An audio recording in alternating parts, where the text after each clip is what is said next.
బిందు తల చాలా నొప్పిగా ఉంది, కొంతసేపు రెస్ట్ చేస్తా, ఎవరైనా అడిగితే నేను లేదని చెప్పి. సరే అమ్మా, అలాగే.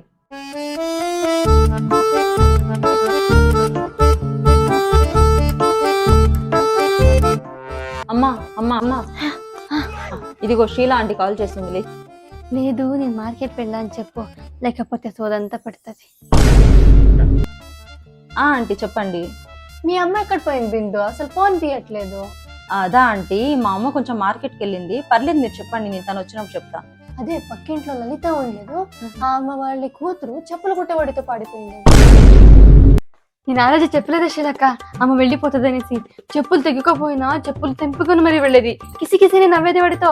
వాళ్ళ నాన్న ఇంకా కంప్లైంట్ ఇవ్వలేదా? ఆగు, అక్కడే వచ్చి మాట్లాడతా. పింకీ వాళ్ళ ఫ్రెండ్ వాళ్ళ నంబర్ ఉంటే ఇవ్వు, కాల్ చేసి చెప్తా అమ్మ పారిపోయింది అనేసి.